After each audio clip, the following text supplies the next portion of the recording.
তাহলে কেমন আছেন আপনারা? আশা করছি ভালোই আছেন। আর আজকের এই ভিডিওতে আমি আবারও ওয়ান পিস এক্সপ্লেন করতে যাচ্ছি। তাহলে আর বেশি কথা না বলে এক্সপ্লেনেশন শুরু করা যাক। এপিসোড 7 এর শুরুতে লুফি বলে, তোমাকে তো এখন শিক্ষা দিতেই হবে। এটা শুনে বাগি বলে, তোমার এত সাহস হলো কি করে আমার এলাকায় আবার আসা, স্ট্র হ্যাট? তখনই মেয়ের বলে, এটা আমার লড়াই, আমাকেই লড়তে হবে। তোমরা এখানে কেন এসেছো? এখান থেকে জলদি চলে যাও।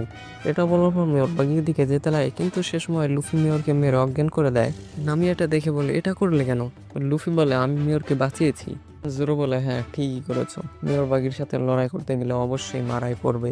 সে সময় লুফি বাগির নাক নিয়ে মজা করে। সেটা শুনে বাগির ক্রুমেটরা হাসতে শুরু করে আর ক্যানন বের করে লুফির উপর ফায়ার করে।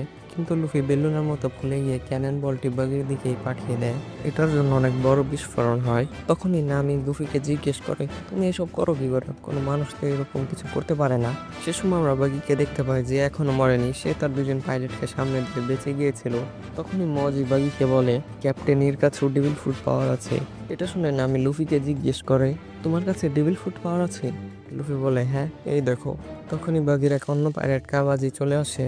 আর কাবাজিকে দেখে মজি অনেক রেগে যায়, কারণ কাবাজি মজির বিস্টকে ব্যবহার করেছিল বিস্ফোরণ থেকে বাঁচার জন্য। মজি রেগে গিয়ে কাবাজিকে বলে, তোমার এত সাহস হলো কি করে এটা করার? এর উত্তরে কাবাজি মজিকে লাথি মেরে অজ্ঞান করে দেয়। তারপর কাবাজি বাগিকে বলে, বস আমাকে একবার চান্স দিয়ে দেখুন। বাগি বলে, ঠিক আছে যাও। এরপর কাবাজি লুফির উপর তার শট দিয়ে অ্যাটাক করে, কিন্তু সে সময় জোরো এসে লুফিকে বাঁচিয়ে নেয়। আর জোরো বলে, যদি তুমি শট দিয়ে ফাইট করো তাহলে আগে আমার সাথে ফাইট করো। এরপর কাবাজি জোরোর উপর ফায়ার দিয়ে অ্যাটাক করে। তারপর জোরো ব্যান্ডেজ করা জায়গায় লাথি মারে। এক কথায় বললে চিটিং করছিল। এটা দেখে নামি লুফিকে বলে, তুমি ওর সাহায্য করছো না কেন? তখনই কাবাজি জোরো ব্যান্ডেজ করা জায়গায় শট দিয়ে অ্যাটাক করে। তারপর জোরো বলে, আমি তোমাকে এখন দেখাচ্ছি আসল শর্টসম্যান কাকে বলে। সে সময় নামি লুফিকে বলে, তোমরা এখানে লড়াই করো, আমি বাগিয়ে গুপ্তধন লুট করতে যাচ্ছি। লুফি বলে, ঠিক আছে যাও। অন্যদিকে কাবাজি আর জোরুর লড়াই আবার শুরু হয়ে গিয়েছিল। অন্যদিকে নামি বাগি সব গুপ্তধন খুঁজে পায়, কিন্তু তখন এক পাইরেট চলে আসে আর নামি তাকে মেরে ওখানেই অজ্ঞান করে দেয়। এরপরে সিন আমরা আবারও জোরো আর কাবাজির লড়াই সিন দেখতে পাই, যেখানে জোরো প্রায় হেরে গিয়েছিল, কিন্তু তখন জোরো তার এক অ্যাটাক ব্যবহার করে কাবাজিকে হারিয়ে দেয়। আর লুফিকে বলে, আমাকে এখন বিশ্রাম করতে দাও। অন্যদিকে আমরা নামিকে দেখতে পাই, যে গুপ্তধন লুট করে বলছিল, গুপ্তধন তো লুট করা শেষ, এখন আমাকে এই আইল্যান্ড থেকে যেতে হবে। তারপরে ছিল আমরা লুফি আর বাগিকে দেখতে পাই। তখন বাগি বলে, আমি সব কিছু শেষ করার পর গ্র্যান্ড লাইনে যাব। লুফি বলে, আমিও যেতে চাই। বাগি বলে, কেন যেতে চাও? কারণ আমি হতে চাই পাইরেট কিং।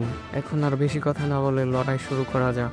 বাগি বলে, হ্যাঁ অবশ্যই, তোমার ওই স্ট্র হেয়ার দেখলে এমনিতেও আমার রেড হেয়ার পাইরেটের কথা মনে পড়ে যায়। লুফি বলে, তুমি কি শ্যাঙ্কসকে চিনো? সে এখন কোথায়? বাগি বলে, আমি জানি না, আর যদি জানতামও তাও আমি তোমাকে বলতাম না।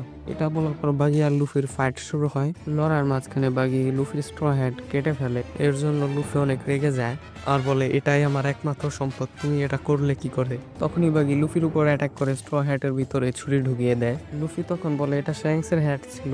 এটা শোনার পর বাগি তারা শ্যাঙ্কসের ব্যাপারে বলা শুরু করে। আর আমরা তখন জানতে পারি শ্যাঙ্কস আর বাগি একই কুয়ে ছিল যখন তারা পাইরেট হওয়ার ট্রেনিং ছিল। আমরা এটাও জানতে পারি বাগি শ্যাঙ্কসকে একটু পছন্দ করে না। আর সেই সময় বাগি শ্যাঙ্কসের ব্যাপারে খারাপ খারাপ জিনিস বলতে থাকে। এটা শোনার পর লুফি রেগে গিয়ে বাগিকে মারে আর বাগির অবস্থা খারাপ করে দেয়। আর আজকের এই ভিডিও দেরিতে আপলোড করার জন্য আবারও দুঃখিত।